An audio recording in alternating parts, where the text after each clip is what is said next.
Uh, Chapter 5 is titled Gas Laws. Now, the approach that I use in teaching gas laws is a throw-off of how we finished the last chapters in stoichiometry of chemical equations. Now, you recall in for stoichiometry,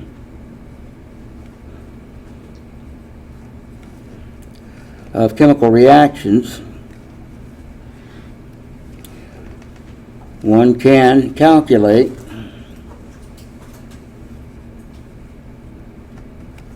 moles, mass, we call it equation mass,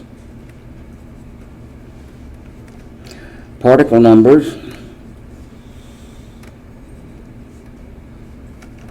and that's proportional to Avogadro's number. You know, Avogadro's number, one Avogadro's number per mole is what the issue is. And now gas volumes.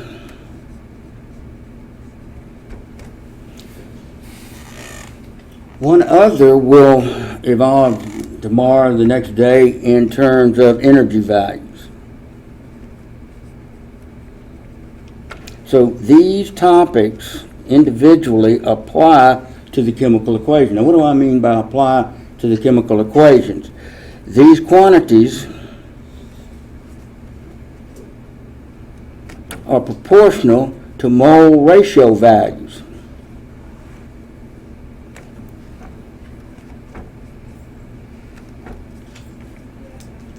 Of the chemical equation. So you balance the equation if you have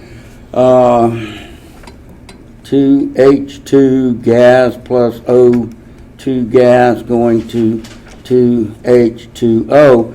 These mole results, 2, 1, and 2, are proportional. So if I have 2 moles of hydrogen and I want to make 2 moles of water, I have to have at least 1 mole of oxygen.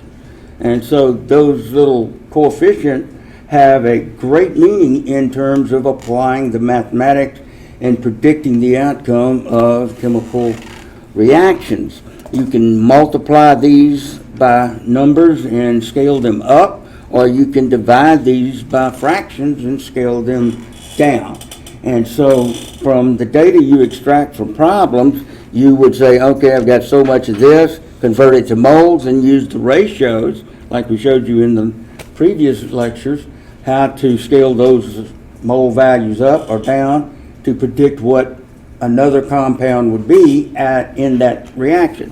So that's where we're going. Now, the one that's our focal point today is gas volumes. When we're working with topics in gas laws, we have 4 primary gas law variables: pressure, volume, temperature, and mass. And typically the mass can be either in grams and but mostly in moles in terms of how these are applied to chemical equations. But in the gas law variables, of course, you remember in the first day in developing a system of units, we do 3 things: define, standardize, and compare. I'll just make that a sidebar. I'll show you.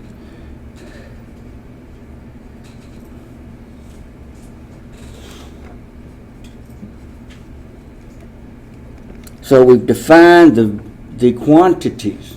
Now, what are the standards for these gas law variables in the SI unit? Well, it turns out pressure values are defined by an atmosphere, 1 atmosphere of pressure. And we'll say more about the equivalent relationships on 1 atmosphere as we go through this. When we talk about volumes, we talk about molar volumes.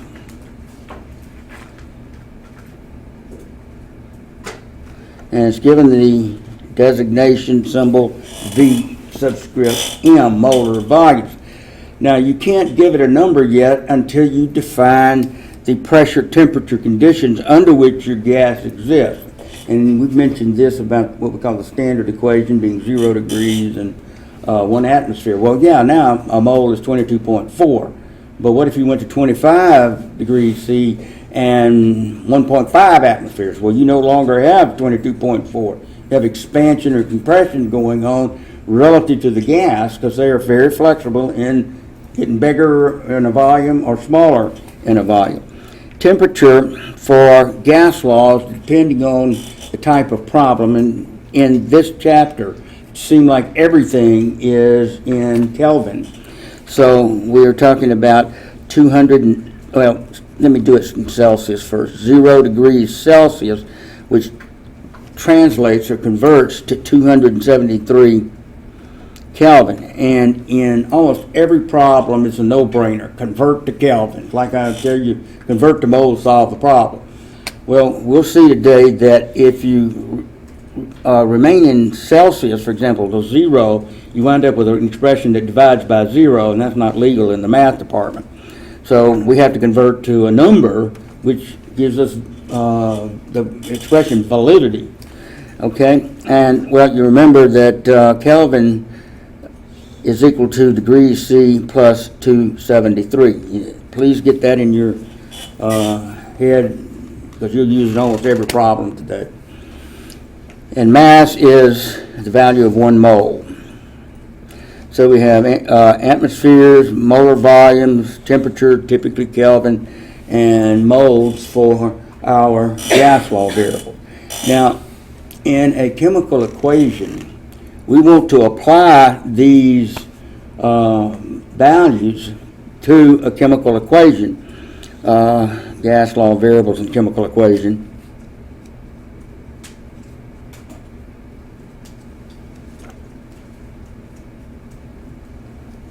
Or chemical reactions.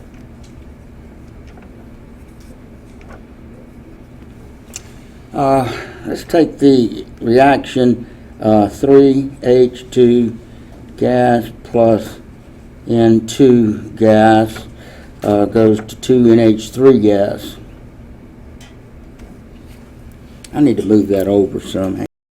All right, going back and making a list of moles, mass, and particles. I'll skip the particles, and we go to molar volumes. And here, just to get this a start.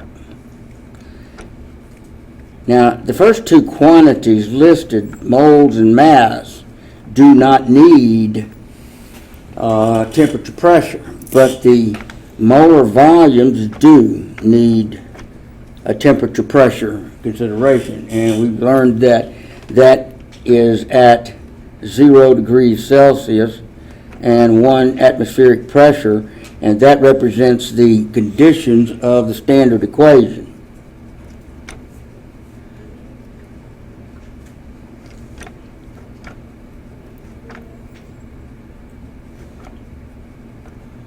And you recall the standard equation is a molecular equation whose balanced to the lowest whole number ratio of particles in that equation. So we can't reduce this example that we're using to smaller values. Now you can multiply by whatever you want or divide by whatever, but the coefficients then would not represent our standard equation. It's just a place to start in some of the calculations is the issue. So we've learned that to define from the equation, we have 3 moles, 1 mole nitrogen, 2 moles, and then 3 formula weights, 1 formula weight of the compound, and 2 formula weights of the compound. Now that's what you can derive just from intuitive knowledge of the chemical equation, molecular equations. Molar volumes are the same thing. It's a molar volume. Let me get this over here. 1 VM is defined as the volume occupied by 1 mole of any gas.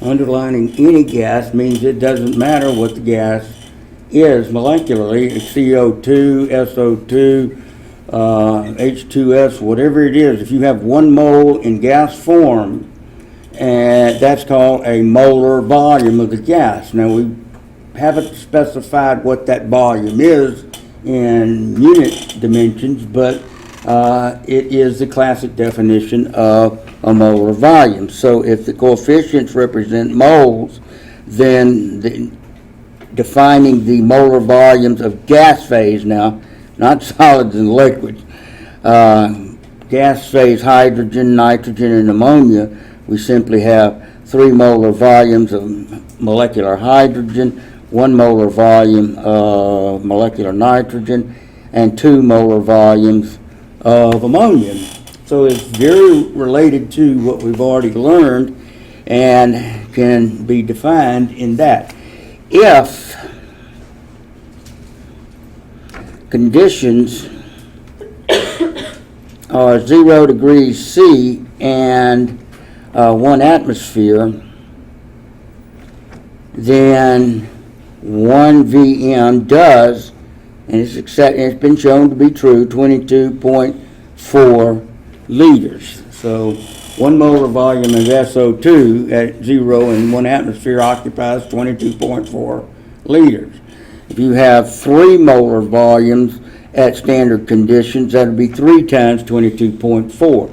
And so the volume of nitrogen is 1 times 22.4, 22.4 liters, as derived from the written equation in standard form. And 2 molar volumes are 2 times 22.4 liters, and so forth. So it's a very straightforward concept if you begin your learning curve at this point right here, because you already know about the formula weight issues, and you know about the mole and how they relate to the coefficients of the equation. So it's just a natural step straight into 22.4 if the conditions are specified as 0 and 1 atmosphere. Now, what if conditions are not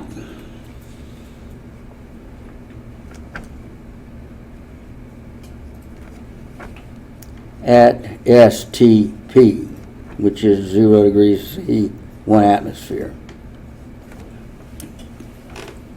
Question mark. I'll add that in. You obviously do not have the privilege of multiplying by 22.4. So it's some other number. Well, where did we get this number that not 22.4? Well, first of all, when you're not at STP, it's called non-standard conditions. That's what we're working with.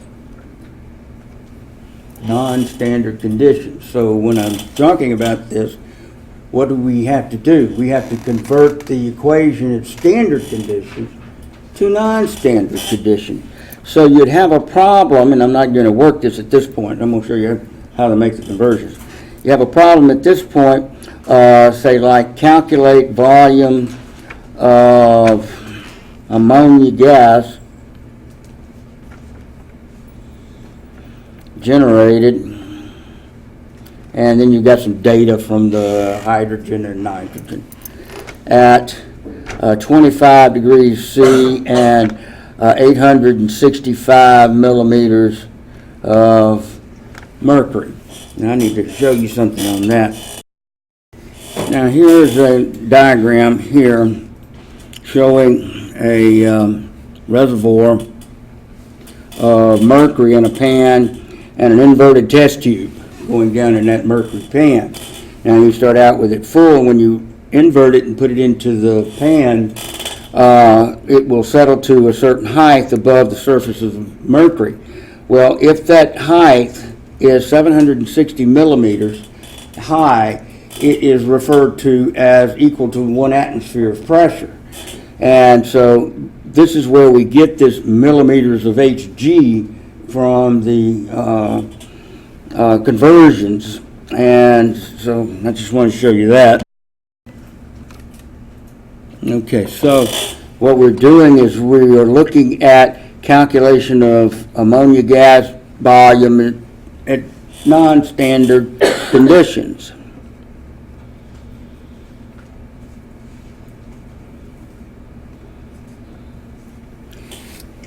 So how do we go about doing that? We use what we call the empirical gas laws.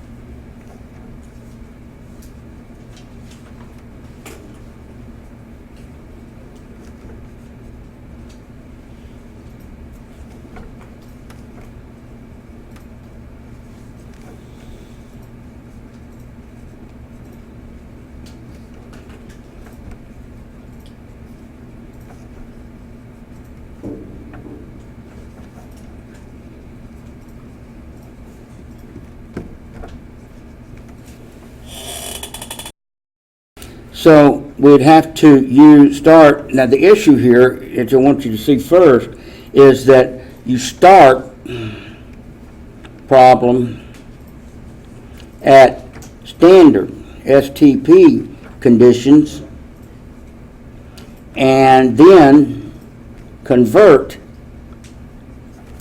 to non-STP conditions. So this is kind of a method that you look for when taking a problem and trying to solve it. You lay out your problem, and so what do you do at standard conditions? And once you get an answer there, then you take that answer and apply the empirical gas laws to convert it to the non-standard conditions. So that's what this is all about. So what are the empirical gas laws here? That's Boyle's law, the old Y, come on, baby. These for many of you, have already gone through this in one capacity. My presentation may be a little different twist on the issue. Boyle's law, Charles' law, Gay-Lussac law,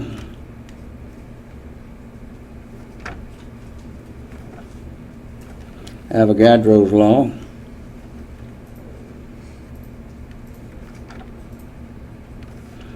combined law,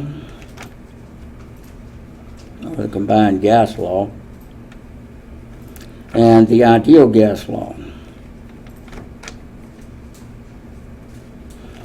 So these are the empirical gas laws that you apply to chemical equations or any gas law problem to convert from one set of conditions to a different set of conditions. And again, these are macro level analyses of whatever problem you're working with. Now, in the first four in here, the classic empirical gas laws, these deal with just pairs of variables. Boyle's law is a pressure volume relationship. Charles' law is a volume temperature relationship. Gay-Lussac law is a temperature pressure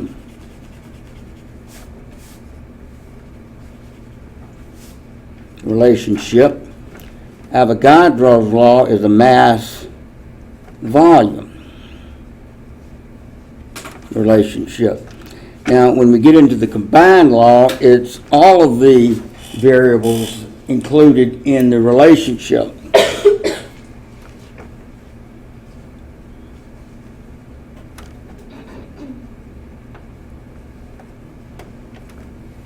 And when we get to the ideal gas law, which many of you are familiar with, it includes the four gas law variables at non-standard conditions.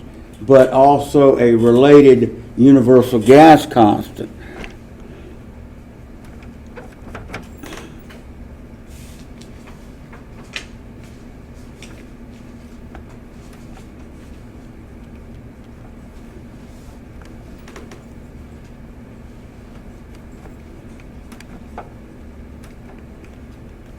Which we will develop when we get to that topic, and I'll show you why and how that relationship exists so that it'll make sense. But that's the collection of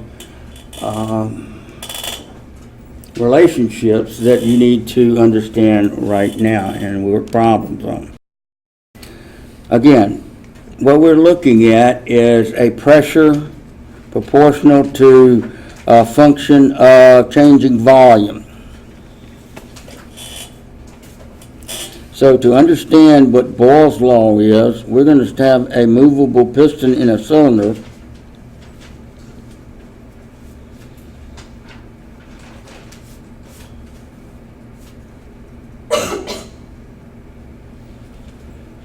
And we're going to compare that to a change in volume that results from moving the piston.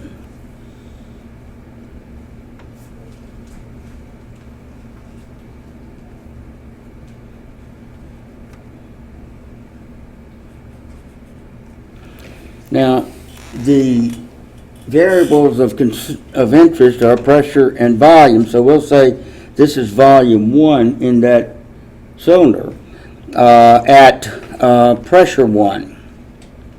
And this will be volume 2 at pressure 2 in there. So what we're going to ask is the observed change between case 1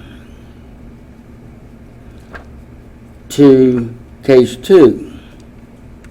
How do you evaluate if you lower the volume from case 1 to case 2, what happens to pressure going from P1 to P2?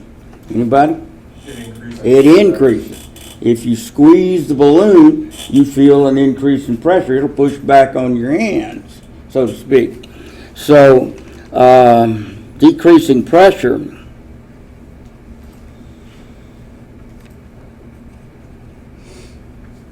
decreasing volume, I'm sorry, results in an increasing pressure. Now, in case 3, we retract the cylinder up to, say, here. Like this, where we have volume 3 and pressure 3. Now you can compare to either one of these in your observation. So we're talking about increasing volume now.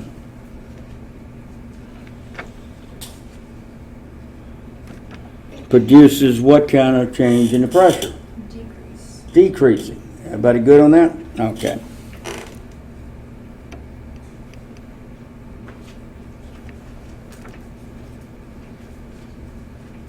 I think our experience has kind of verified that in just being associated with pressure-volume relationships in our life. Well, since as we look at this, a change in volume producing an opposite effect in pressure is referred to as an inverse relationship. So these changes are inversely proportional in the gas law variable, are indirect or inversely proportional.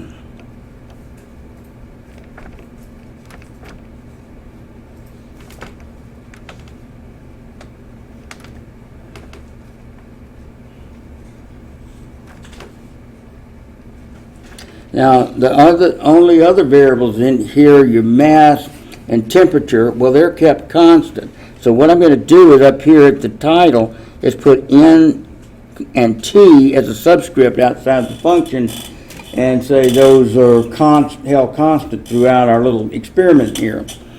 So when we have an inverse or indirect proportional relationship between two variables, pressure and volume in this case, we set that up as pressure proportional to 1 over V. That's the proper mathematical relationship. Or you can set volume proportional to 1 over pressure. So both of those are correct in setting up your relationships. I'm just going to develop from the pressure, but same thing is true for the volume and proportion to 1 over P. Okay, so let's move this out of the way here. Now, what is typically done is you take pressure proportional to 1 over V, and you want to make those two terms equal. To do that, you insert a proportionality constant. See how I'm changing to equal? And I put a lowercase k in there like that, and 1 over V, where that's a proportionality constant.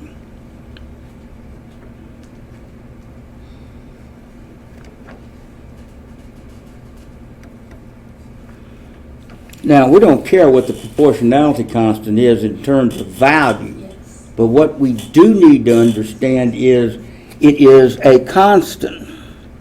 So when we have the two or three conditions, when we change from V1P1 to V2P2, we have, say, conditions K, 1 going to K2, and K1 equals K2. The K doesn't change between the two conditions. That's what the issue is in the proportionality constant. So what does that mean? That means if we solve this expression for the proportionality constant in general, we have an expression equal to pressure times volume. And based on what I just showed you, K1 is equal to K2 or K3 or whatever you want to say about it, and therefore the pressure 1 times pressure volume 1 will be equal to pressure 2 times volume 2, or if you want to include in here K3, that would also be equal to pressure 3 times volume 3. Now, problems that come to you in the first page on the handout, you'll see this, really work in pairs. Just pressure set 1 going to set 2. And then you'll be given 3 of the 4 variables in that relationship, and you solve for the unknown. Now, that's Boyle's law. And you'll do the same thing for Charles' law, Gay-Lussac law, and Avogadro's law, or all of them. As a matter of fact, you'll be given everything but one variable. Okay. So let's see how we work some problems, and I'll give you some of my suggestions. Oh, this is then, when we isolate a pair of this is the Boyle's law empirical relationship.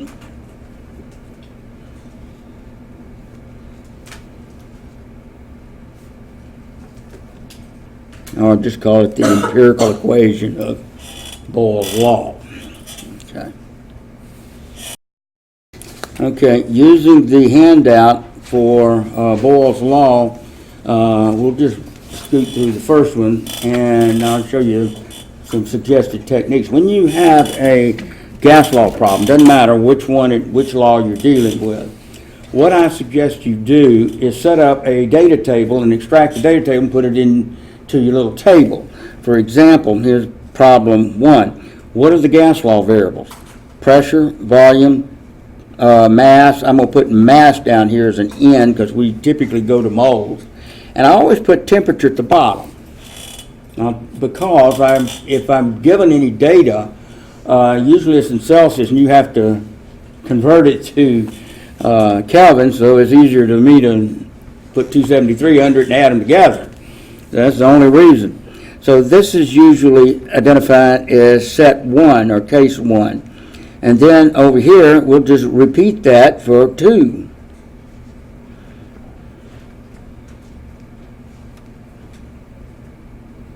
Like that. And then extract the data insert them in our little table.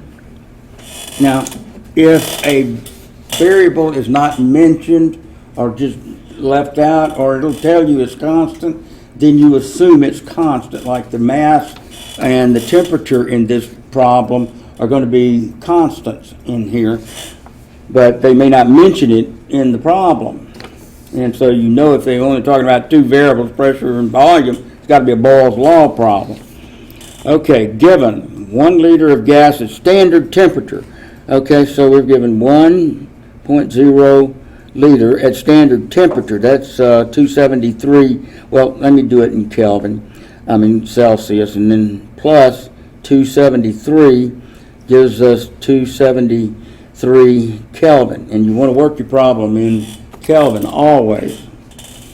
At standard conditions, it's compressed to 473 milliliters. So V2 would be 473 milliliters. What is the new pressure? Well, these aren't even mentioned in here besides this, because this is the same temperature. So these are constant. So, which is 273 Kelvin. These aren't mentioned. So this is a constant. Let me do it this way. Constant. So all we're working with is the pressure volume relationships. Standard, so 1 liter of gas at standard temperature and pressure, standard temperature and pressure. So that's 1 atmosphere up here. Now, if you're working with volumes, everything has to be in milliliters. How do they work this out? Atmospheres. Everything has to be in the same unit. So you can work this in milliliters, because the milliliters are going to cancel out, but you can't work it in liters and milliliters. You have to convert one to, I can convert this one to liters easy enough, 0.473 liters. Divide by 1,000, move the decimal place over 3 places to the left. So now we have PV1 and 2. So we know that from the relationship P1V1 equals P2V2, and we are solving for P2, and that would be P1V1 over V2, and substituting, P1 is 1 atmosphere, volume 1 is 1 liter, divided by 0.473 liters. Easy enough.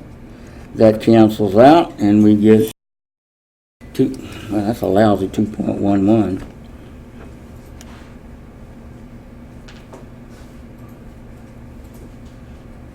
Running off the page there. At any rate, setting up the data table up here like this kind of gives you a hint as to what law it's going to be dealing with. You notice that it didn't tell you all of them are Boyle's law problems in there. But understanding that point, how to set it up, it'll tell you what the variables will be, and then you can define the law that's being used. Okay, now let's say you got a test in front of you, and you want to, and all of a sudden you're at number 7 in the exam. Now you don't know that it's a Boyle's law problem, Charles' law, or whatever kind of problem it is. Okay, so start reading the problem and get a handle on what they're asking for first. Submarines, I'll put it up here. Submarines need to be extremely strong to withstand high pressures of water pushing down on them. An experimental research submarine with a volume of 15,000 liters has an internal pressure of 1.2 atmospheres. If the pressure of the ocean breaks a submarine, forming a bubble with a pressure of 250 atmospheres pushing on it, how big will that bubble be? Okay, it's just a volume number, okay? Pressure-volume relationship. Okay, so we want to go pressure 1, volume 1, N1 and T1, and then P2, V2, N2, and T2. Okay, we're working with Charles' law. You could condense this, you know it, to pressure and volume. But when you set up a problem, you don't know what it is. So I suggest setting up the whole table and then putting your data in and then setting up your relationships. I'll show you a shortcut in all of this, and then we get down through the rest of the laws. Okay. Submarines need, experimental research submarine has a volume of 15,000 liters. So 15000 liters, that's easy. Has an internal pressure of 1.2 atmospheres, so that's 1.2 atmospheres as P1. If the pressure of the ocean breaks a submarine, forming a bubble with a pressure of 250 atmospheres, what's the volume of the bubble? Well, these aren't mentioned, so we assume them to be constant. So that leaves us pressure and volume. So it'll be a P1 V1 to equal P2 V2, and we're looking for V2, which is P1 V1 over P2. So V2 now is P1 times V1, 1.2 atmospheres times 15,000 liters, right about 250 atmospheres.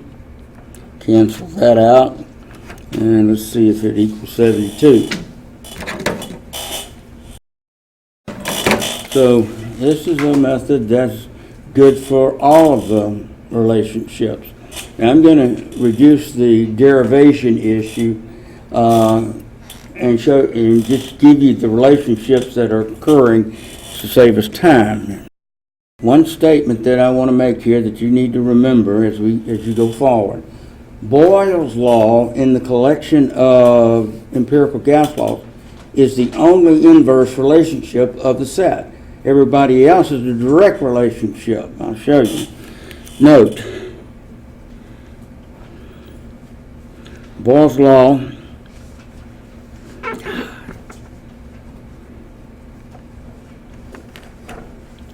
is the only inverse proportional relationship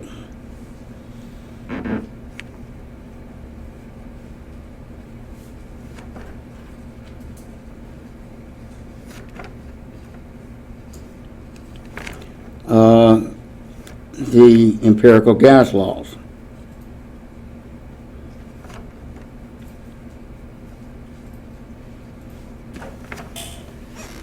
So what are we talking about? We're talking about Boyle's law,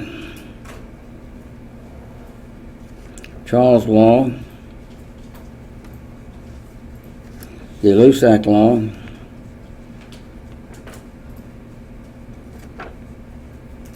and Avogadro's law.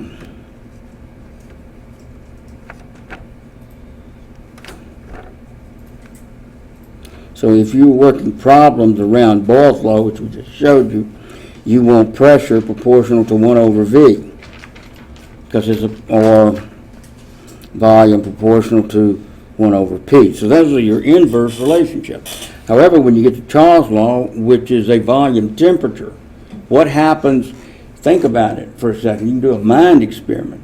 If you have a volume, a sphere of gas, and you heat it, the particles push back on the container. And so your volume is going to increase. So that's increased temperature, increased volume. So volume is directly proportional to temperature. And so this gives you a volume equal to K times T. And the empirical, I should have moved this down. And the empirical relationship based on this, K1 equals V over T, would be 1 and 1, and of course K2 would be V2 over T2. So you could set this V1 over T1 equals V2 over T2. You're given 3 of the 4 relationships, and of the variables, 3 of the 4 variables, and solve for the unknown. Gay-Lussac law is also direct proportional. It's a temperature-pressure relationship. It's a gas in a box. You're not changing the volume. So the volume and mass are staying constant. So this is a pressure proportional to temperature. If you heat a box or steel box containing a gas, the pressure is going to go up, but the particles will move faster and make a lot more pressure. So if that's a direct proportionality, then you put your K in, pressure proportional to KT, solve for K to equal pressure over temperature, and if you set that 1 and 2, then you'll have P1 over T1 equals P2 over T2 for, and there's your Gay-Lussac relationship for solving problems with that one. Avogadro's law is blowing up the balloon.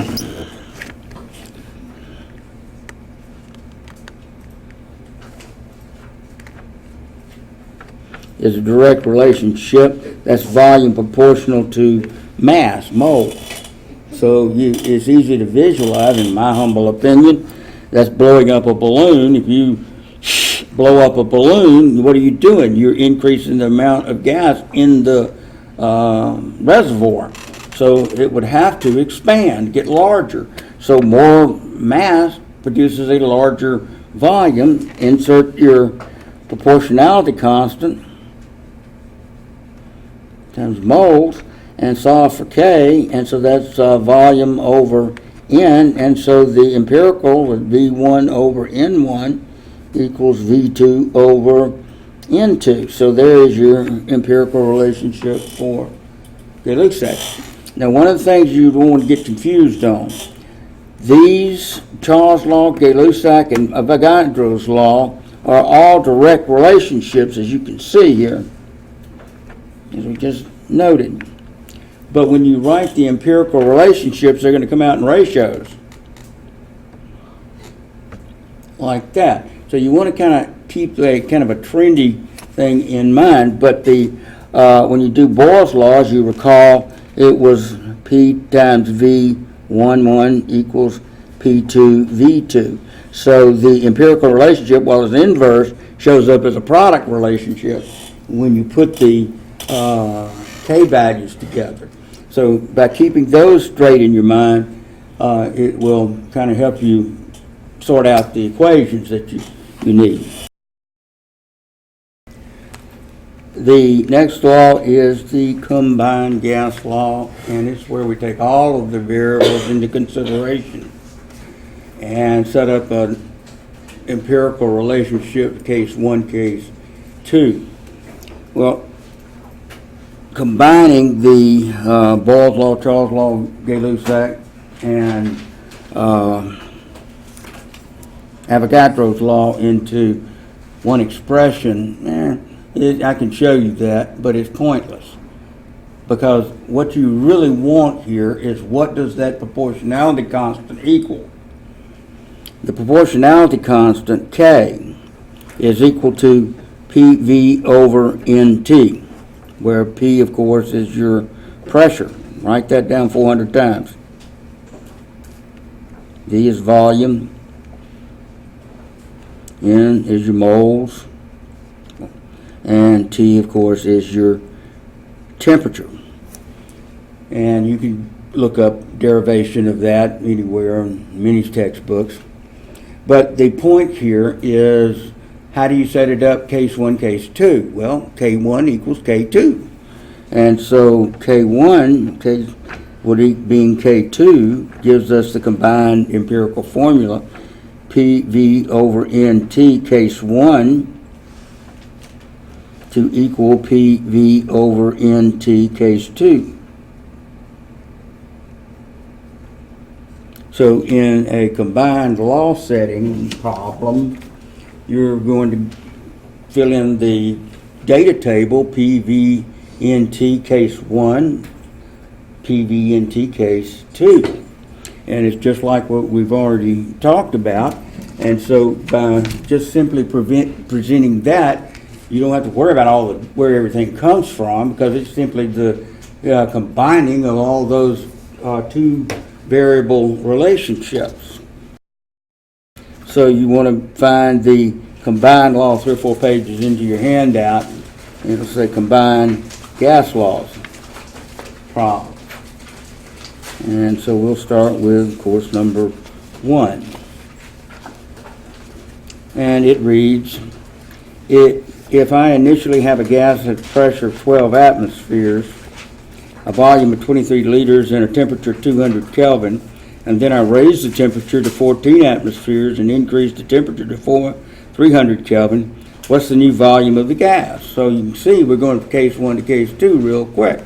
So set that up P1, V1, N1, and T1, and then come over here. You just have a little space because you can make some notes between these. P2, V2, N2, and T2. So let's reread the problem. If I initially have a gas pressure of 12 atmospheres and 23 liters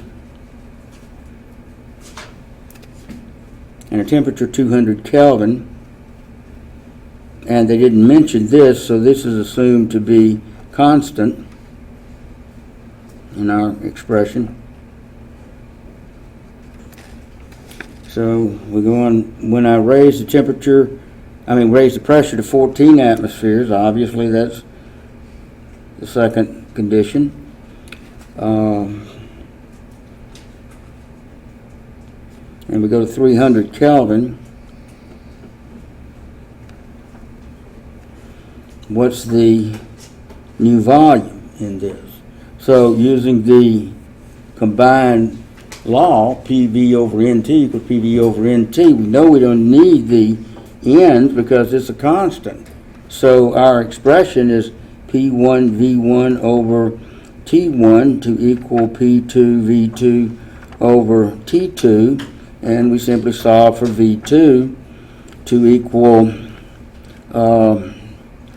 P1 V1 T2 over T1 P2. And substitute and solve. Now I'm going to show you a relationship, and you saw this when we did ratios of coefficients in equations. But here you have to remember the general relationships that are going on: increase, decrease, or inverse or direct. I'll show you. When you look at the data, what's happening in the pressure relationship? Okay, it's increasing. What's happening in the temperature relationship? It's also increasing. How does these two variable changes affect the change in volume? Okay, the empirical laws, each one, listen to me carefully, each one has its own relationship. How does pressure change affect volume? Well, it's the only inverse relationship. So if I'm increasing pressure, what would I expect relative to just that? Disregard temperature. You would expect a decrease in volume, yeah? Yes. That's easy enough. All right, now disregard pressure and look at temperature. You're increasing temperature. What do you expect volume to do? Get bigger or smaller? Now now the question is, how is volume, which is the problem, affected by changes of temperature or change of pressure? I got a gas in a box, the cylinder thing, okay? So if I increase pressure, I'm pushing down, what's going to happen to the volume? It's going to decrease. Okay, so I'm increasing pressure, I would decrease volume. I'll show you in a minute how to use this. So what about temperature? If I heat it up, yeah, that's what I'm asking you. That's all I'm asking you. How do the changes relate in the relationships? Everybody got it? Okay, you heat a gas, what's happening? It's increasing. Yep. If you squeeze a gas, what happens to the volume? You squeeze the gas, smaller volume. Everybody got that? That's what I want you to learn right now. Okay, watch what happens here. What we're going to do is take volume 2, where we're going. Watch this. and we're going to say that's equal to volume 1 and adjust it. All right, volume 1 is 23 liters. Now I'm going to adjust that by temperature ratio and pressure ratio. First the pressure will be, so put a parenthesis here for pressure and 1 over here for temperature. Everybody see? All right, put a line in the middle because that's what you're going to do. Now where are we and where we're going? Okay, let's do pressure only now. Pressure goes from 12 atmospheres to 14 atmospheres. We're increasing pressure. What happens to volume? Okay, listen, this is the key. You choose the ratio that does what? Decreases your volume. So would you use 12 over 14 or 14 over 12 right here? That's what I'm saying. 12 over 14 because you want to decrease that number. Isn't that true? That's what's happening here. Everybody see what I'm trying to get you to look at? Okay, look at the changes that take place and adjust your volume. Look at the change, adjust your volume. Since we're increasing pressure, volume has to come down. So I'm going to use this pressure ratio, 12 over 14, and that will reduce that number. Don't lose, don't fade away on me, guys. This is real important in these kind of problems. All right, how does temperature affect this issue? We're increasing temperature. We should have what? An increasing volume. So if I just can't ignore pressure now. So I want a ratio between 200 and 300 that'll make this bigger. What do I use? 300 over 200. Easy. That's right. And y'all see that, then you've got all these combined laws. Like that. And the units will cancel out, so that's the only unit you need. Now compare this with what you did up here. If you look at it, V2 is equal to V1, and then pressure, we'll have pressure 1 over pressure 2, and temperature 2 over temperature 1. Look at how this compares to what we just empirically looked at. Does that confuse anybody? Does that look? We'll work another one, and you'll just. But to me, that tells you more about the chemistry and the physics of what we're trying to teach you here than trying to grind around a formula. No, I didn't say it wasn't important to grind the formulas, but I think you see what I'm saying. Okay, it says, a gas takes up a volume of 17 liters and has a pressure of 2.3 atmospheres and a temperature of 299 Kelvin. If I raise the temperature to 350 Kelvin and lower the pressure to 1.5 atmospheres, what's the new volume of the system? So what do I need to do first? Set up my table, right. Everybody got it? Okay, so we'll go P1, V1, T1, and mass is not in here, so I just ignore that one. Okay, then I'll have a P2, V2, and a T2, and extract the problem data and substitute. It says a gas takes up a volume of 17 liters at 2.3 atmospheres and 299 Kelvin. If I raise the temperature to 350 Kelvin and lower the pressure to 1.5 atmospheres, what's the new volume? So now you can see the whole relationship. Now, of course, V2 is the problem. And we want to relate that to V1 and adjust it, right? Okay, so we have 17 liters. Now, how are we going to adjust it? We'll have a pressure ratio and a temperature ratio based on the changes we look at. So the pressure, just using that first, you could use either one, doesn't matter. So we're going from 23 to 1.5. That's a decreasing pressure, and that results in an increasing volume. So I have to have that ratio to make this number bigger. Don't I? So that would be 2.3 over 1.5 in that one. Everybody here see what I did? Any questions? All right, now we ignore pressure now and look at what's happening with temperature. So in the change is an increasing temperature, And so an increasing temperature does what to a volume? Increases it. So I have to have a ratio that will increase to 17 liters. What am I going to use? 350 over 299. Ain't that easy? There's nothing to it. And it doesn't get any more complicated than that. It really doesn't. You can probably throw some conversion issues in here, but really the combined law is very straightforward. And I'll show you something else here anyway, just a minute. And that, what did that come out? 30.5 liters.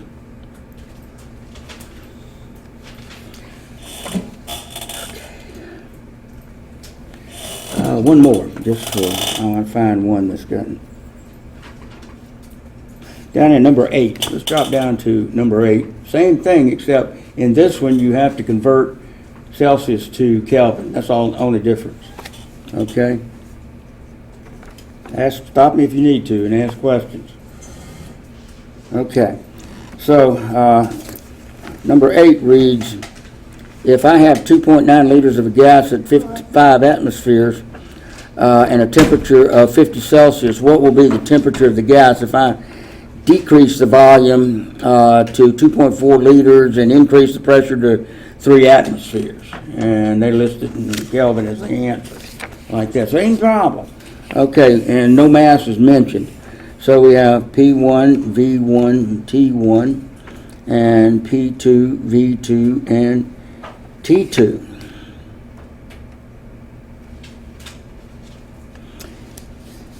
If I have 2.9 liters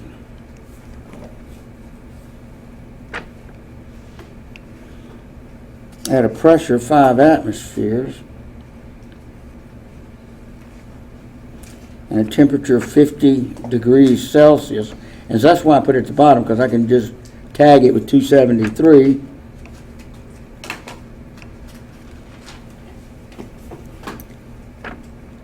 And we got 323 Kelvin. If I decide to decrease the volume of the gas 2.4 liters and decrease the pressure to 3 atmospheres, the question is, what's the temperature? So we have a T2 equal to T1 in Kelvin, and then we want to change the temperature relative to the changes in the variables. How does that affect temperature? All right, well, I'm going to move this up for us right here. So we're going to set this up. We're trying to determine what T2 is, and we're going to set that equal to 323 Kelvin, and we need ratios that will change the temperature relative to the changes of variables. And so we can use pressure. So how does temperature affect pressure, or how does pressure affect temperature? Really, it's temperature affecting pressure of a fixed mass of gas. So if I have, I go from 5, what is happening? We are going to a lower pressure. So you've got to visualize a gas in a box here. And you're starting out with 5 atmospheres at 323 Kelvin. Well, you're going to 3 atmospheres at X Kelvin. To lower the pressure in that box, would you increase or decrease the temperature? You would decrease the temperature. So we need a ratio between the pressure numbers that will decrease the temperature value, right? So what would you use? 3/5, okay? Don't look bored as you can. About to die. And atmospheres will, of course, drop out. Now, consider the volume. So how does temperature affect volume? What's the direct relationship? You increase temperature, you increase volume. So this one, or decrease temperature, you decrease volume. So looking at this is a decreasing volume, so we would have to do what? Decrease the temperature. So I need a ratio between these two numbers that will decrease that temperature. And if you punch it in the calculator, hopefully you'll get 160.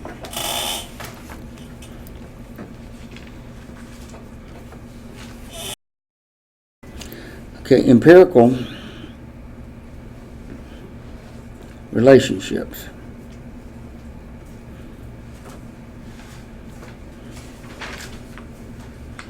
Well, Boyle's law is what? It's a pressure-volume relationship with mass and temperature kept constant, right? I just mentioned that. So come over here and go P1 V1 over N1 T1 equals P2 V2 over N2 T2. Now, if N and T are constants, they're not included in the relationship. So what we'll do is just ignore those, and you have the Boyle's law empirical relationship. And you do the same thing with the others in here. Charles' law. That's a volume temperature relationship with pressure and mass kept constant, and so P1 V1 over N1 T1 equals P2 V2 over N2 T2. So who's constant in here? Well, pressure and temperature. Let's see. Temperature, I'm taking one out. Oh, let me. Pressure and mass. What am I thinking? Pressure and mass. Making my brain. Okay, so what's left is V1 over T1 equals V2 over T2. Gay-Lussac law is a pressure and temperature relationship with volume and mass kept constant. Do the same thing, PV over NT, PV over NT, 1, 1, 1, 1, 2, 2, 2, set that equal. So we want to get rid of volume and mass. And so the empirical relationship for Gay-Lussac is P1 over T1 equals P2 over T2. And the last one, of course, Avogadro's,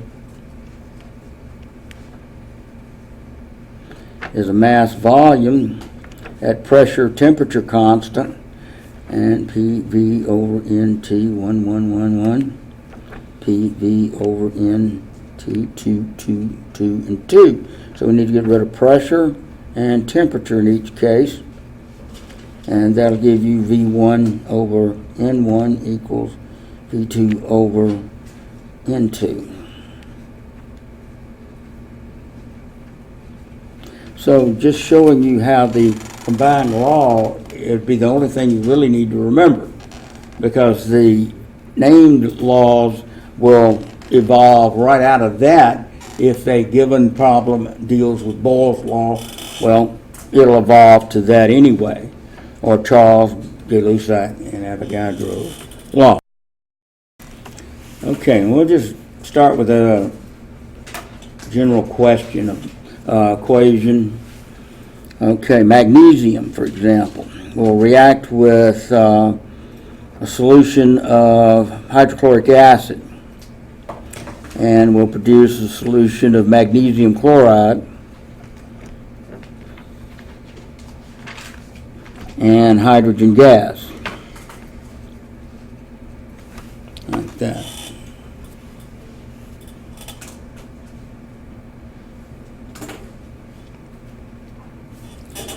Okay, let's say you're given 28 grams of magnesium solid in an excess of H2 gas.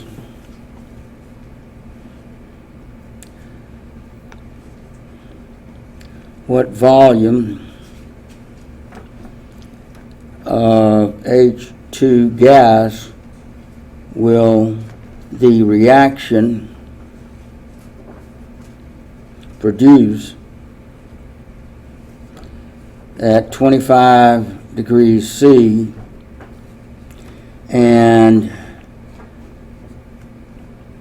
799 millimeters pressure.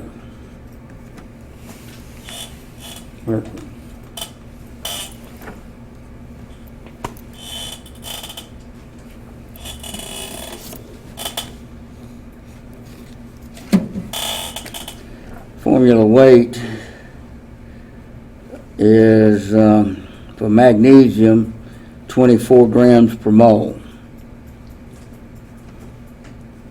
So this is what you're ultimately trying to get to in the types of problems I'm trying to teach you. I mean, you're trying to find a way to deal with gas volumes. Well,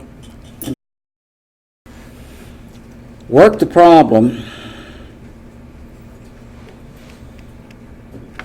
at STP and then convert to non-STP.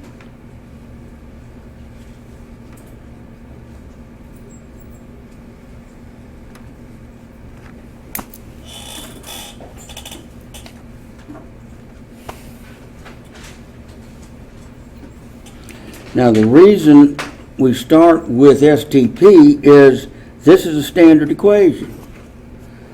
And conditions at STP are 0 degrees Celsius and 1 atmosphere. Yes? Okay. Now, you can take this equation and if you're given 28 grams, convert to moles, and whatever moles you get for magnesium, look at the equation. How many moles will you get of hydrogen? The same number, yeah? Yes. Well, 1 mole of any gas at STP is 22.4 liters. So moles you get from the equation times 22.4 gives you the volume at STP.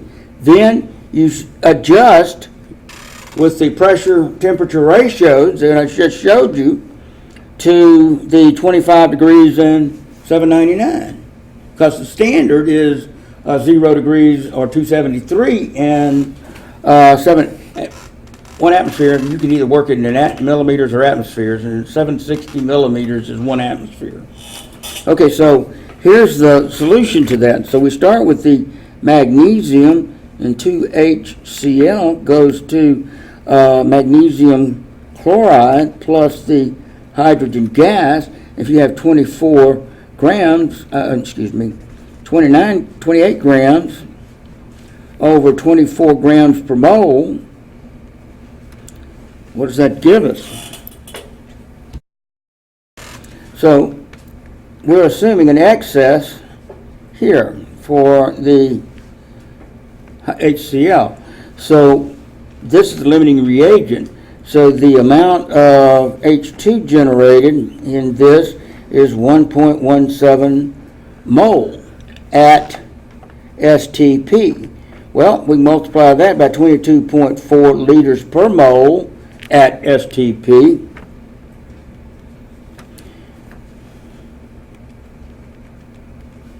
And we're looking at 26.13 liters.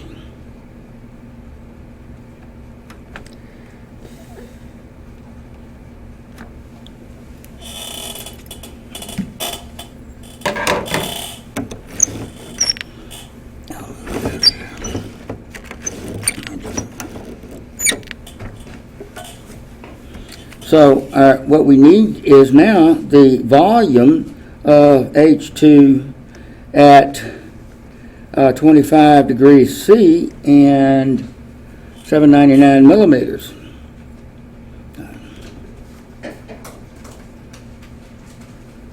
That's good enough. So we want to set it equal to 26.13 liters and make the adjustment based on the changes in temperature and pressure. Okay, so what's happening? We're going from STP to non-STP. So we're at 0 degrees Celsius. Let's see, P, V, and T. Let's go P, V, and T. 1, 2, 2, and 2. Pressure at STP is 760 millimeters. Trust me, 1 atmosphere equals 760 millimeters. Showed you in that picture earlier today. Okay. Okay, we have a volume of 26.3 liters at a standard temperature 273 Kelvin. And we're going to 799 millimeters here. Unknown is our new volume of hydrogen at 25 degrees C, and that's equal to 298 Kelvin. So how do the changes in the variables affect this volume? Well, what are we doing? We're increasing pressure, so this has to go up or down. What? Increased pressure, what happens to volume? Increased pressure, right. So we need a ratio between these two numbers that'll make that number smaller.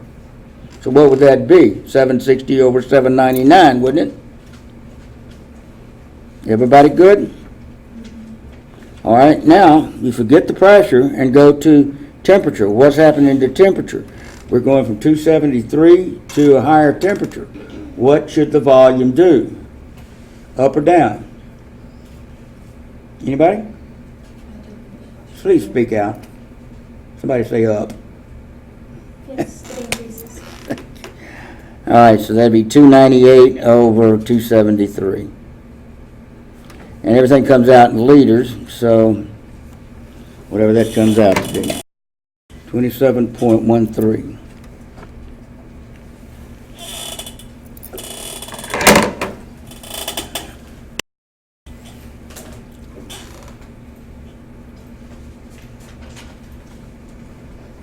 In the problem that we just worked,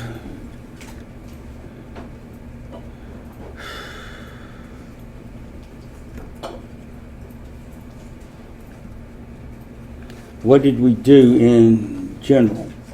We took the combined gas law and calculated the non-standard conditions that we're interested in. That is P1V1 over N1T1 equals P2V2 over N2T2. What are the conditions of case 1? Anybody, please? Now, one side is STP, the other side is non-STP, and the problems you're working are always on this side, the right side. You're looking for a non-standard volume or non-standard pressure or non-standard temperature or even moles. Now, understand moles, STP always equals moles at non-STP. It's a mass number. It's like got a brick at standard conditions or a brick at non-standard conditions. They're the same thing. But gas variables, P, V, and T, will change in the context. All right? So, when we worked the problem, we included the standard conditions and ultimately calculated the volume because all we had to do was multiply by 22.4. Now, no matter what equation, this is where the key, I'm trying to teach you. Listen to me carefully. No matter what equation you use and work, you always start where? STP. Always. So, whatever data you have, no matter what the problem in there, is always STP data. And volume and mass are always interrelated. Pressure is always 1 atmosphere and temperature is always 273. So if I have 22.4 liters of gas, at how many moles of that would be at STP? 1. If I double that, I had 2 there, I would have 44.8. If I triple it, I'd have 3 times that. Yeah? On volumes. Okay, so no matter what equation you work, You can work any 100 billion equations, but when you start the gas law, you start over here and you fill in this. And it's always the same. Now we're going to start with, assume the pressure is 1 atmosphere, volume is 22.4. That's the standard, one and one, okay? And moles is 1 mole, and temperature is 273. So what do we get here?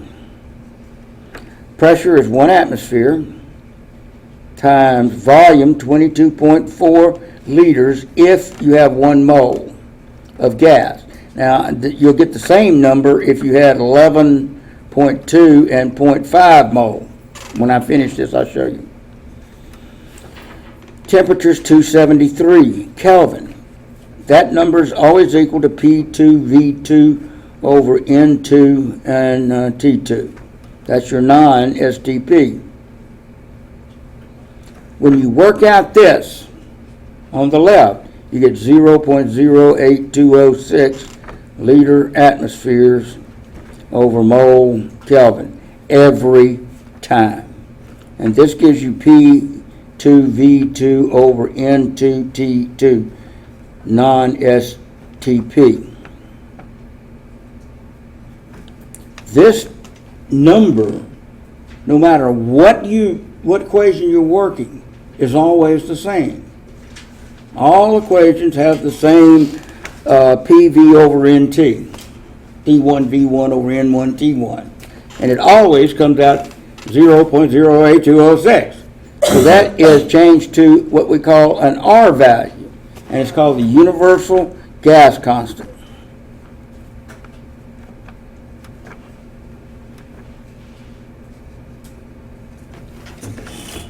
And so you don't have to do the PV over NT to start your equation, start your problems. You just figure moles of where you're going, because moles before and moles after are always going to be the same. And all you need in a problem on ideal gas law is the non-standard conditions you're going through and the question that they're asking.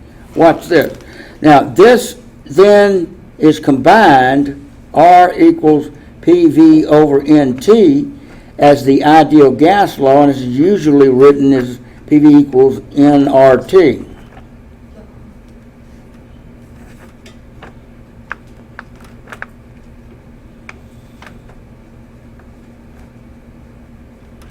And so the PVNT, well actually that's either or non-STP conditions. So PVNT is non-STP conditions in the ideal gas law. This comes from, R value comes from the PV over NT1. So that is the R value, 0.08206.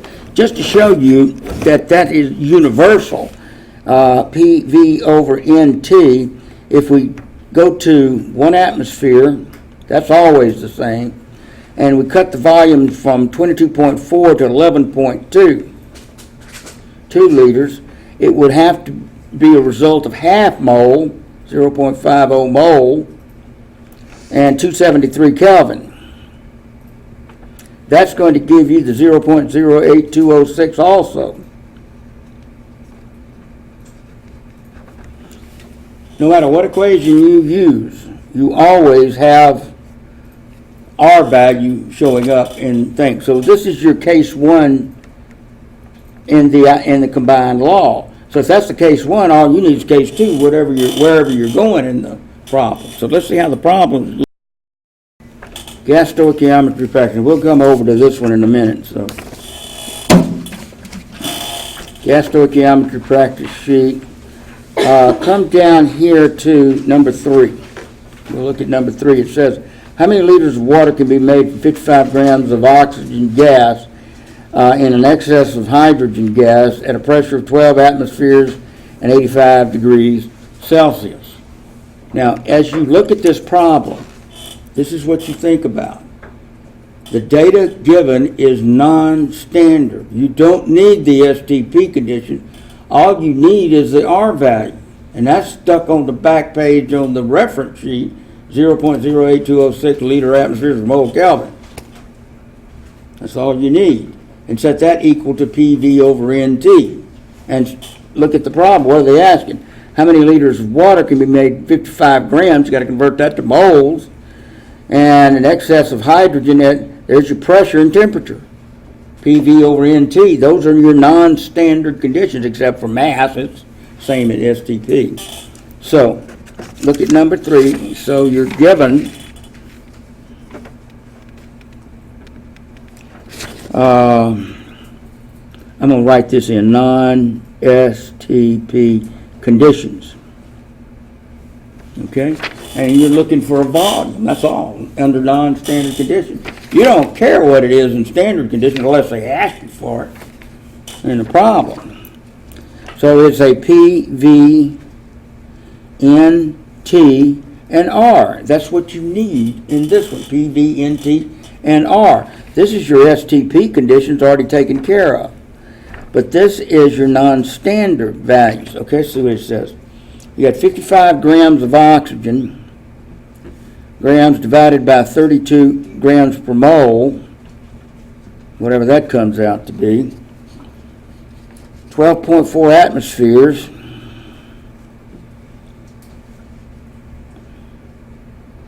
Unknown is our volume. Temperature is 85 degrees Celsius plus 273, 358 Kelvin. And R value is 0.08206 liter atmospheres over mole Kelvin. So, in this particular problem, it's a, let me write it, 2H2 plus O2 goes to 2H2O, and everybody's in gas form here. That's the problem we're working. So all you need is PV equals nRT, and get the volume at non-standard would be nRT over the pressure. Now, one of the issues here is, look at the R value. Whatever data you put into this formula has to match the units of the R value. Say that again. Whatever data you have in your problem, you need to convert to what, so that they match the units in the R value. So our volume is moles. Let me get that mole number real quick. 1.72. So we have 1.72 mole, and R value is 0.08206 atmospheres over mole Kelvin. Temperature is 358 Kelvin.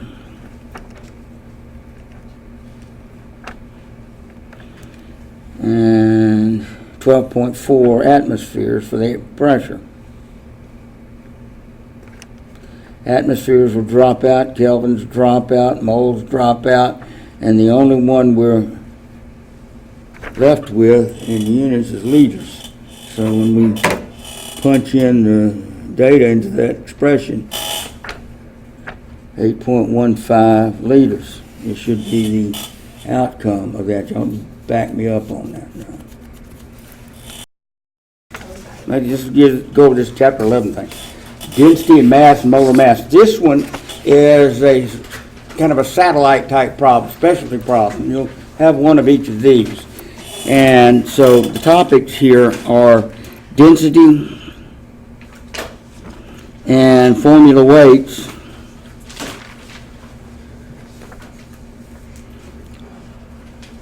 from ideal gas law.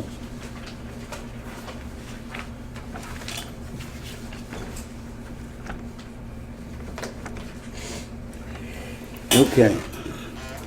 The ideal gas law, let's talk about density first.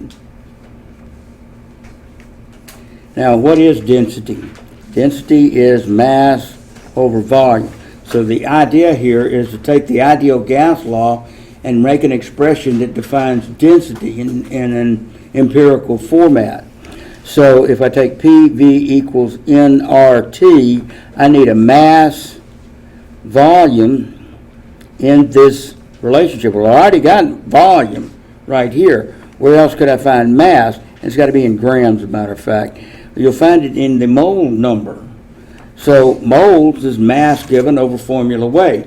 So if you have mass in grams divided by the formula weight, like that, RT, now you have the terms you need for volume and mass, obviously.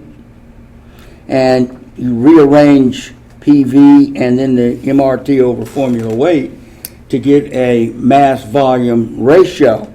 And so if you do that, you get a mass in grams over volume in liters to equal pressure times formula weight over RT. You do the algebra on it and get the mass volume on one side and the other variables on the other side, and this is your density expression for problems like that. Now, if you don't want to, you're not going to really need to derive it on a test, but you will have to use this in a problem. We'll get to you here in a minute.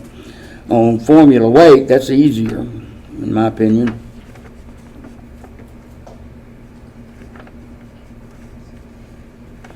What are you looking for in that? Formula weight. So here's formula weight already in the expression. So PV equals nRT is equal to mass in grams of given over formula weight times RT, and then formula weight, you solve this, it'd be mass in grams times R times T over P times V. So you have this expression and this expression to apply to problems. So we'll work a few, and these are not, this is just plug and chug type problems. But you have to have these in your head to work these. Okay, on the chapter 11 worksheet 2 thing, right here, this one, we'll do number 1. It says, what's the density of carbon tetrachloride at 714 torr and 125 degrees Celsius? 1 torr equals 1 millimeter of pressure.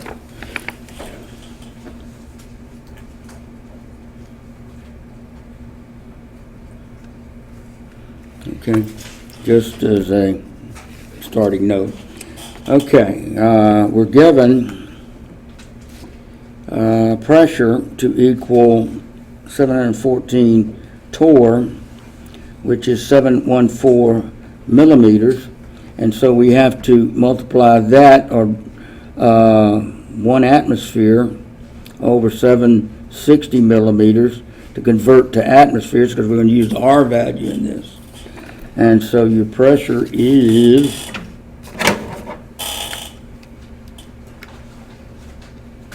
divided by 760. Make that look like a 760. And 39, 0.94 atmospheres. Let's see what else is in the mix. And 125 degrees Celsius. 125 degrees C, add 273, 5, 6, 7, 7, 8, 9, 2, 3, 398 Kelvin. Right there. So we're looking for density. Oh, I need formula weight. CCl4. CCl4 as 12 plus 4 times 35. That's 140, 152 grams per mole. Okay. So we have a density equals pressure times formula weight over R times the temperature. Derived a minute ago. And so our pressure is 0.94 ATMs, 152 grams per mole, 0.08206 liter atmospheres per mole Kelvin. Temp is 398 Kelvin. Kelvin and Kelvin. And so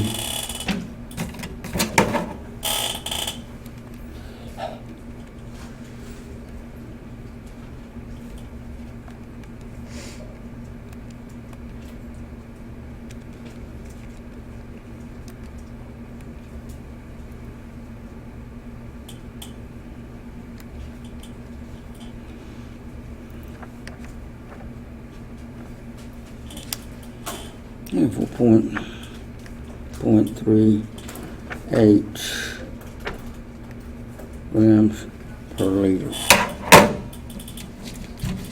I got 4.42 down there at the bottom. So it probably in the carbon tet. Usually they will work these problems out and use a couple extra decimal points and make that a little bit larger. I rounded everything to the nearest whole number. Okay, we need to work one on mole weight. So this is a density problem.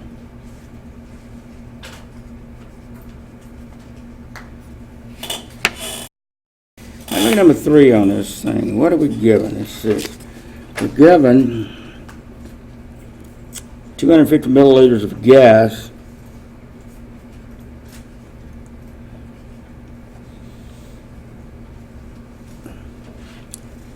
at STP weighs 0.291 grams.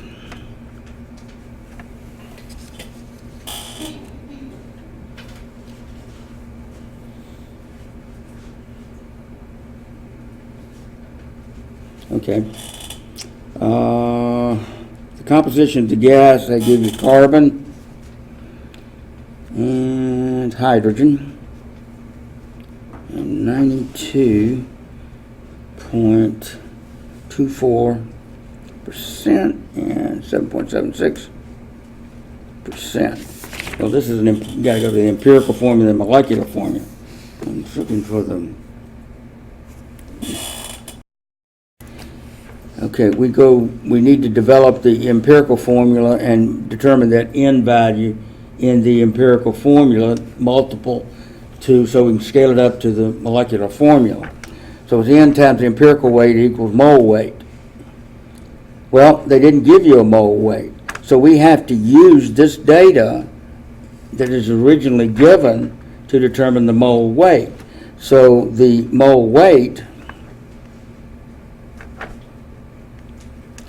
is the expression for mole weight, mass in grams, which is given, R value times T over pressure in atmospheres times whatever volume in liters, like that. So this is the kind of the intuitive analysis, critical analysis that you need to be able to do for those tests. And so yeah, this is kind of, you have to ask yourself, well, what do I need for this to write that molecular formula? To write that molecular formula, I'll have to have that N value. Once I get that and I have the empirical relationship based on this data, then I can distribute that N value through the empirical and I'll have the molecular formula. So this is, you got to be able to see through how these things come together. So we'll start out here. And what's the procedure? Well, this goes 92.24 grams, 7.76 grams, divided by 12, divided by 1. That takes us to moles. And we can get a mole ratio and reduce it.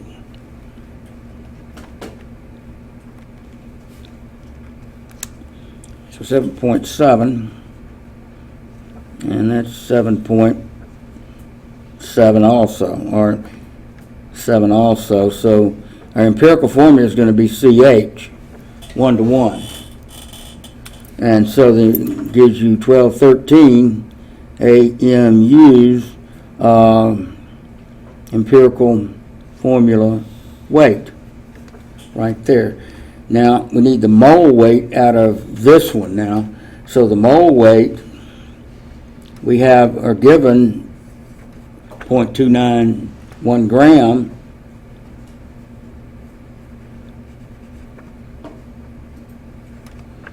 (0.08206 liter atmospheres, mole, Kelvin). Temperatures STP is 273 Kelvin. Pressure is 1 atmosphere. And we got 0.25 liters. And so punching that in,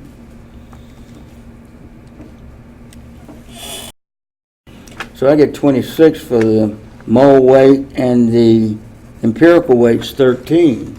So 13 N equals 26, gives N to equal 2. And so your mole formula, C2H2. Like that. That's not too bad. Let's go back to this problem and look at number 4 on this one. It says how many liters of water can be made from 34 grams of oxygen gas and 6 grams of hydrogen gas at STP. What's the limiting reagent at STP? I'm going to add some stuff to this. I'm going to change the conditions from STP to something else when we get there. And then you have to make that adjustment too. So just throw in some extra junk into the problem.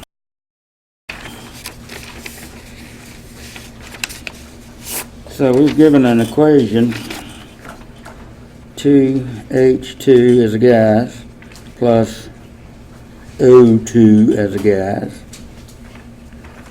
goes to 2H2O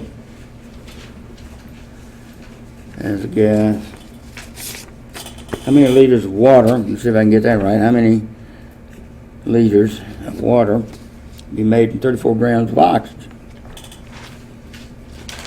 Right there, and 6 grams of hydrogen. And what's the limiting reagent? Okay. What's the rule I gave you on working equations? Convert to what? Everybody still with me? Don't zone out on me. What's the step? What's the rule? Convert to moles. Everybody good?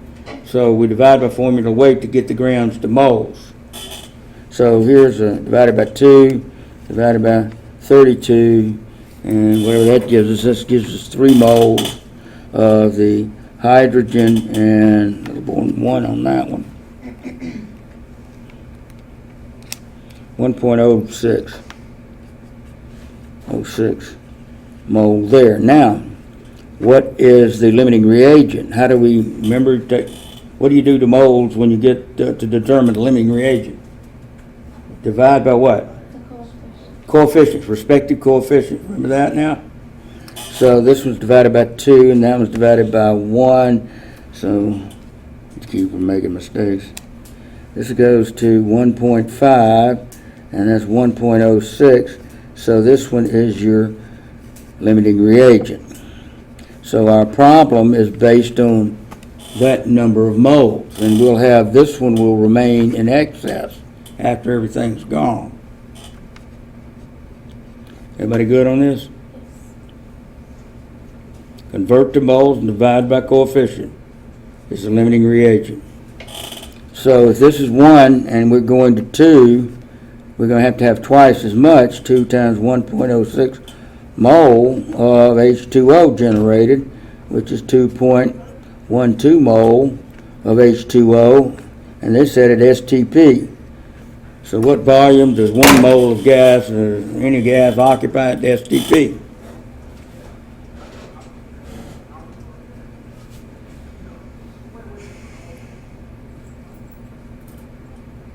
I didn't hear the question.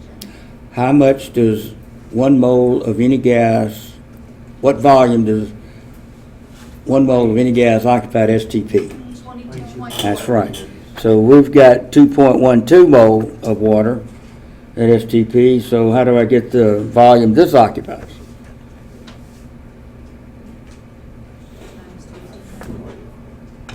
See, 1 mole occupies 22.4, 2.12 will occupy 2.12 times 22.4 moles will drop out, and you have it in liters.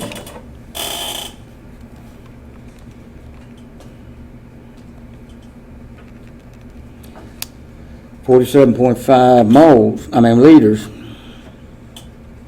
H2O gas.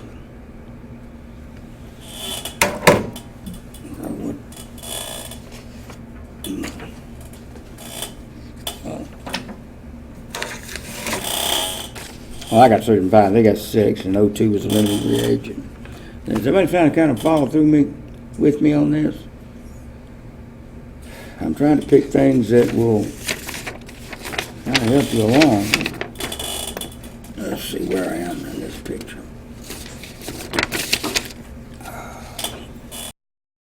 Calcium carbide reacts with water to produce acetylene according to this reaction. So we got calcium carbide, the solid, plus water. This is a miner's lamp reaction. Goes to calcium hydroxide, and that's a solid. Well, that becomes aqueous. How about that?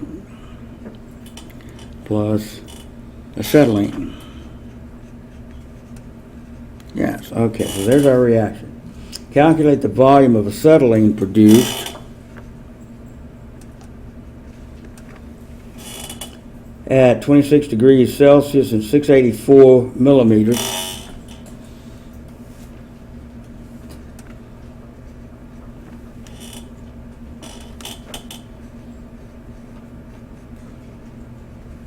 Millimeters of mercury. From 0.075 mole of calcium carbide. We're given 0.75 mole. And we're assuming an excess here. Right here, and this one, the calcium hydroxide, is not in the problem. So this is what we're looking for. So what's the deal? We want to work through moles, calculated at standard if we have to, and then expand using combined law, or we can calculate moles generated and then solve for volume out of the ideal gas law. Ideal gas law would be the simplest approach. So strategy is calculate moles of C2H2 and then apply PV equals nRT to give volume. So that's what the mind thought process I'm thinking. So given this, since the moles of calcium carbide in the equation equal the moles of acetylene on the end, then if I'm given 0.075 mole, then I'll have 0.075 mole here. So 0.075 mole of calcium carbide will give you 0.075 mole of the C2H2. Now here are your conditions right here. So you've got a pressure is 684 millimeters, which is equal to 684 over 760 atmospheres.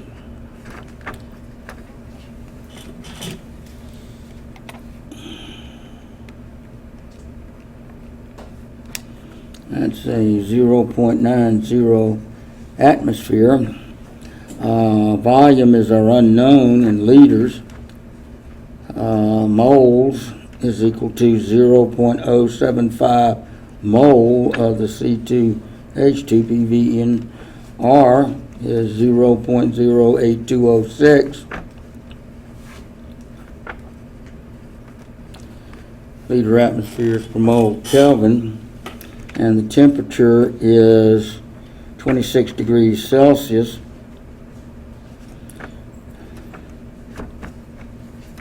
Which is equal to 299 Kelvin. Add 273 to it, 299 Kelvin. So with that, we've got PV equals nRT, solve for V, nRT over pressure. So now our volume is 0.075 mole times 0.08206 liter atmospheres and moles Kelvin. Temperature is 299 Kelvin.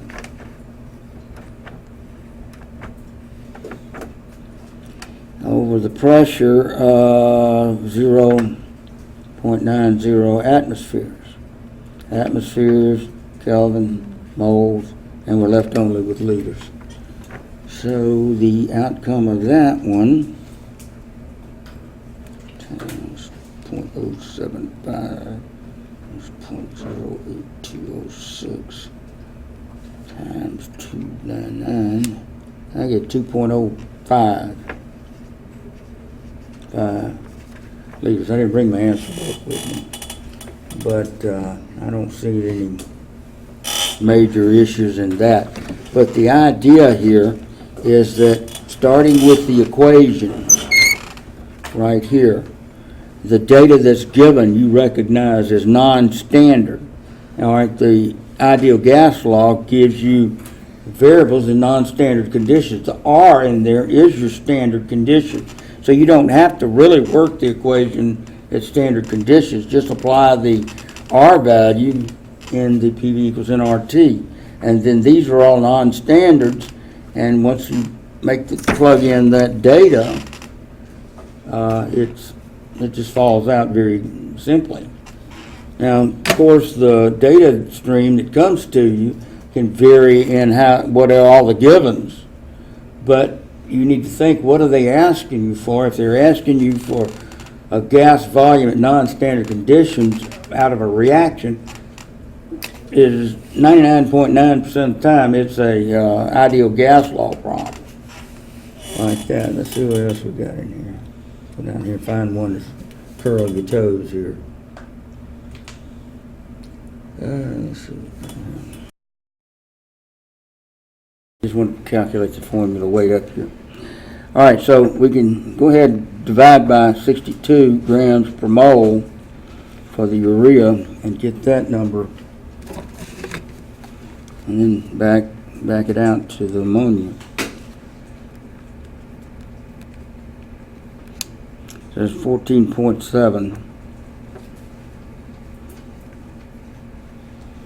Okay, so this would require twice that.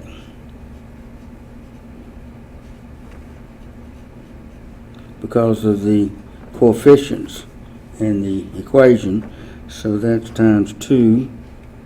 And so now we have 29.3 moles of ammonia needed in that. And so now we apply to the PV equals nRT and solve for volume nRT over pressure. And so N is now 29.3 moles, R still 0.08206 mole Kelvin. Temperature is 25 degrees C, so equals 298 Kelvin. And 3 atmospheres. So we have 1, 2, 3, 4. Got all the data we need, and apply that to our expression up here. 29.3, 0.08206, 298, and divide that by pressure of 3 atmospheres. All that's going to come out in liters. Assuming the units cancel out, right?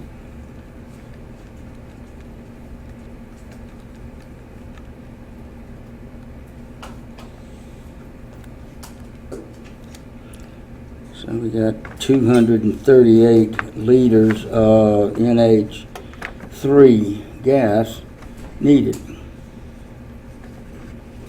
So I could work them all day long like this. It's just a matter of where you're going and what do you know and how you relate the two. Dalton's law of partial pressures.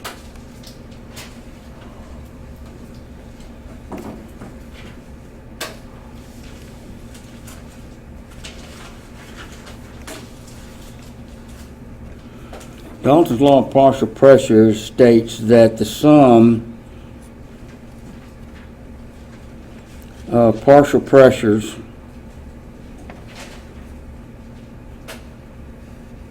of a gas mixture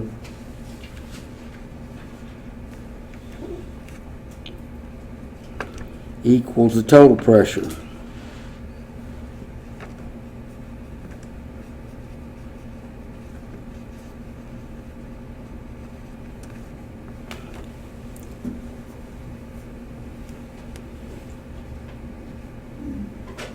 Empirically, that means pressure total is equal to the sum of individual partial pressures from starting n equal 1, I equal 1, excuse me, I've got I equal 1 to however many components of the mixture you have. And it simply boils down to P1 plus P2 plus however many you have up to Pn.